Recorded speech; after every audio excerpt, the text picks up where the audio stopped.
What's up, guys? It's Chris. This video is going to be the start of a new series where I want to talk to you guys and gauge where we're at as a community. In this video, we're going to be talking about exhaustion perks, and are they outdated? Do they still belong in Dead by Daylight? These are questions I want to answer with you guys, but first, I'll share my own thoughts. In the past, DBD had fine-tuned a handful of maps, so there was a decent balance in general, and both sides had counterplay. Now, however, they're going down a route where survivors can buy so much time against every killer in the game by simply pre-dropping that I think it's time we looked at these free chase extenders. So I want to list my core issues with the exhaustion perks currently in the game, and I'll list them off right here for you. So first one is they are not earned, meaning they have to do nothing at all to get them. At most, they usually have to vault a window. There's smash hit where you have to get a pallet stun, but either way. The second issue I have is this game wants to have a skill-based matchmaking, and I think we can all agree that there's absolutely nothing skill-based about any of the exhaustion perks in the game. They're just strong with no downside and have no counterplay, which leads into my third point, which is there is no counterplay. There's nothing the killer can do to stop the survivors from using their exhaustion perks. There's a handful of perks that do a very bad job of causing the exhausted status effect, and that's about it. And my fourth point, and probably the one you guys care least about, is that I just don't find them interesting whatsoever. There's nothing interesting in playing around them. There's nothing interesting in using them.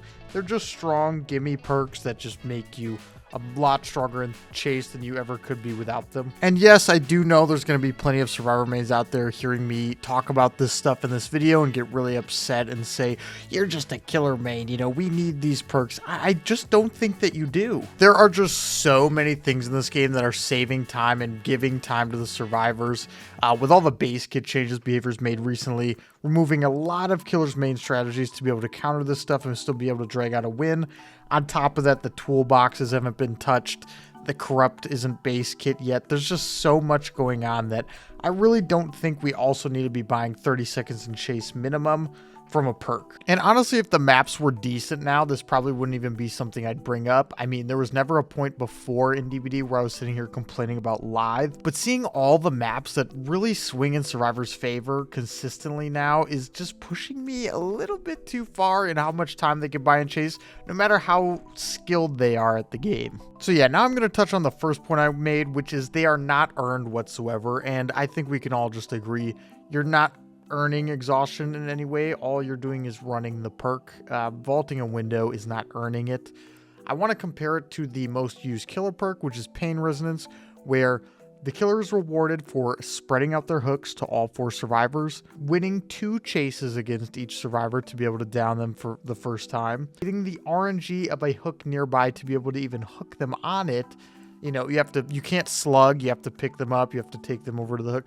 There's so much that the killer is required to do to actually be able to get value out of this perk that it is not even comparable. And what is the killer rewarded by when he gets the Pain Resonance? 22.5 seconds saved for the game on a single gen. And it is pretty strong, especially if you can get all 4 of your hooks. Some games that's just not gonna happen. You can't just spread out all your hooks and still win. But a single Lithe on average, even if you use it in a very average way, should be buying 15 seconds.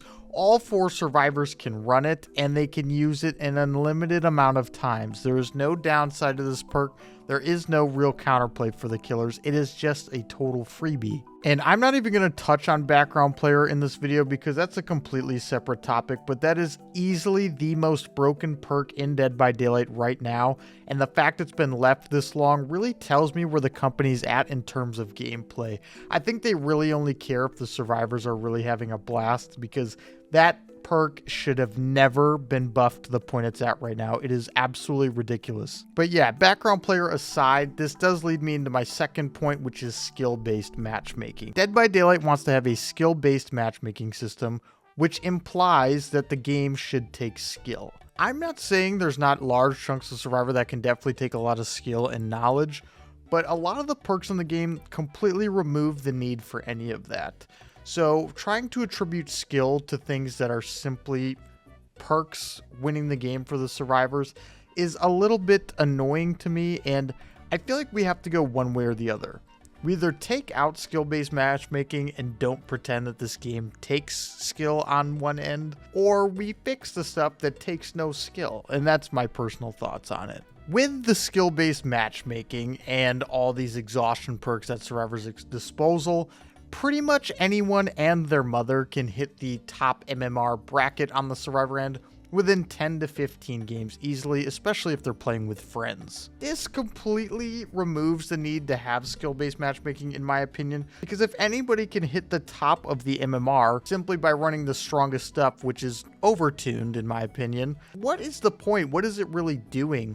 I'm seeing 30-hour players in my games who are grouped up with friends and just running all the strongest perks that their friends told them to, and they still do just fine. I mean, definitely not long chases, but longer than they should for 30 hours against somebody with upwards of 4,500. And again, I don't want the brand new players to have a terrible time, but they should also be kept in the lower MMR bracket and not just boosted up to where I am simply because they can run strong perks with their friends. I think it's absolutely ridiculous and should never happen. But sadly, thanks to perks like Lithe and the toolboxes that currently exist, anybody and their mother can hit the top MMR bracket on Survivor in very little time.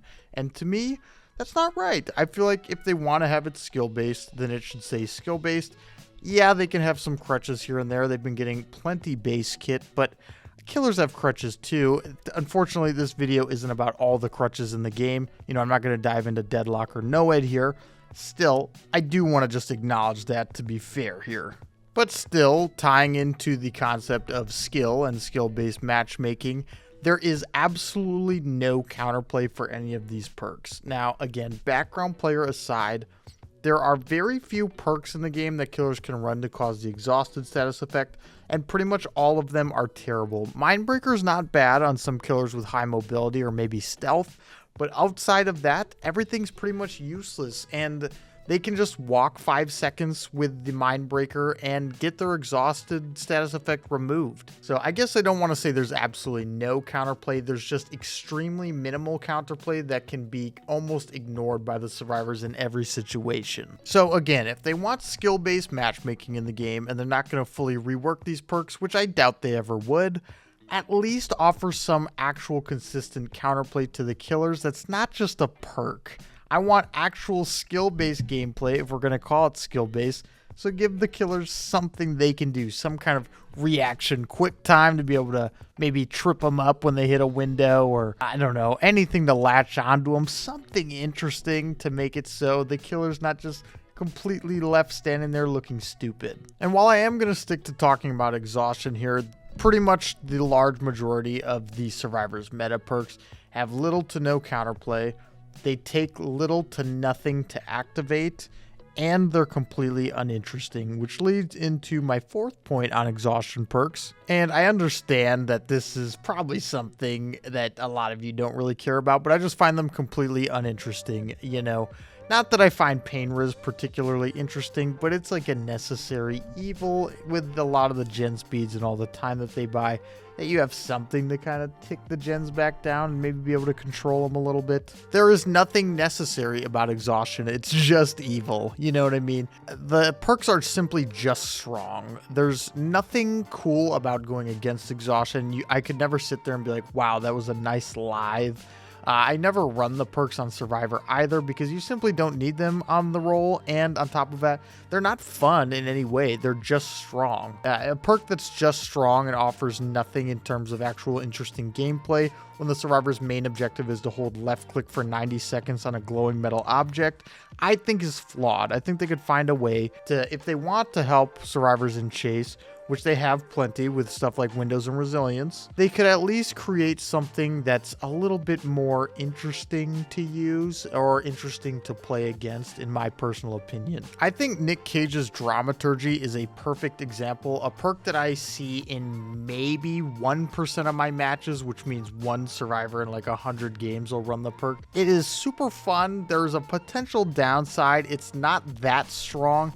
And that's what I think exhaustion perks should be if we're going to have them in the game. After all the recent base kit buffs to Survivor, on top of the terribly designed maps and not touching gen speeds with the toolboxes, I just don't believe that Survivor should still be able to buy insane amounts of time through every game on a 40-second cooldown at their disposal whenever they wanted to, buy 15 seconds in chase every single chase. And maybe that's asking too much. I'm not sure. You guys let me know if I'm crazy in the comments. But I do absolutely think it's something we should talk about as a community. I think a lot of us have just accepted exhaustion perks because they've been in the game since the very beginning.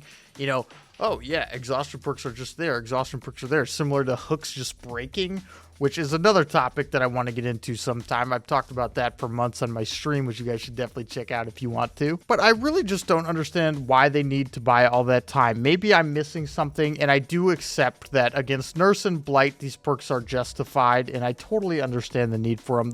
The killers are extremely strong. Let's get that straight. But outside of those two, I just don't see it. Yeah, let me know what you guys think down in the comments below. You guys are awesome. I hope you enjoyed the video. Let me know what you want to see next, and I'll catch you guys in the next one.